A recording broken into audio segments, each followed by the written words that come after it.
The Haudenosaunee of the North Country tell in their creation story of how Muskrat dove to the depths of the seas to bring a pawful of mud back up to Sky Woman. Sky Woman spread that mud on Turtle's back, and from that, the earth's soils grew and grew. It's said that Muskrat died to get that pawful of mud, and his body floated up to the surface of the sea. So I'm not a member of the Haudenosaunee Confederacy. I don't think I have a drop of Native American blood. And I don't mean to appropriate anyone's culture. But imagine what it would be like if everybody cared that Muskrat had died to create the soils that we rely on. I'm a regenerative agriculturalist. I'm a soil keeper. And caring about Muskrat is kind of in my job description.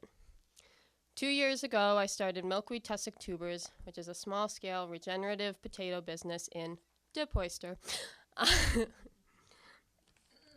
Most of my activities involve exactly what you would think. I plant, and I weed, and I hill, and I water, and I harvest. I get sunburn. I go out in the rain a lot. But for the past year, I've put a lot of heart and soul into my aforementioned occupation of soil keeping, which is clearly a very glamorous job. I lay down cardboard and newspaper in the garden. I peel tape off the cardboard. I haul mulch hay. I build fences. I dig trenches. I wander around the farm trying to find the 6 pitchforks and 4 shovels and 2 hoes and 3 wheelbarrows that I know we own, but I never know where they are. I scatter pine shavings. I drop seeds. I move manure. I lay lambs to rest. I gag a lot as I pour fermented and rotting foods onto compost piles, and I laugh at my friends as they do the same thing. But I actually do think it's glamorous because everything that's happening in the soil that I work with is pretty magical. And it makes me pretty excited to get up in the morning, even in the winter. Compost piles do work in the winter still. They don't freeze. Because the chemicals in a single piece of junk mail have been proven to cause cancer, reproductive issues, respiratory issues, and skin irritation. And that's kind of just the beginning. They're the same chemicals that have been banned in a lot of our plastic products. But I can fold that little piece of junk mail up and put it in the compost pile at 200 degrees, and the thermophilic bacteria in that pile will break all of those toxins down into oxygen and water and carbon. And nothing is foolproof, but it's a heck of a lot better system than what we're doing in the rest of the world.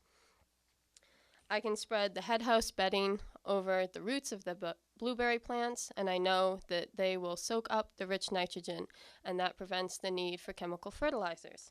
I smile because I'm adding organic matter to the potato hills, and I know that the carbon in the atmosphere is being sequestered as a result. So in the North Country, soils desperately need more keepers. Our lands have been compacted, and the organic matter is rapidly washing itself away. Monocrops of soy and corn are leading to depleted soil nutrients, and that leads to depleted food nutrients. Fungicides like Bravo and Captain are degrading the connections between plants. They're weakening roots, and that leads to more erosion. And the plows that we use to till are getting much bigger, and so are the problems. So that leads me to my second half of my job. I teach. Every Sunday, 10 students from colleges get to come out and listen to me lecture about the beauty of dirt. I make them haul out the barn, and I make them breathe in the dust, and I make them touch the manure, and I make them lay down the junk mail, and I'm pretty sure most of them think I'm crazy. I'm really passionate when I describe to them the fact that there are bacteria in healthy soils that secrete chemicals that act as an antidepressant, and it works a lot better than Prozac, and it works a lot longer than Prozac. And I try not to laugh too hard when they fall in the mud, which is pretty often, because none of them really care about mud when they get there.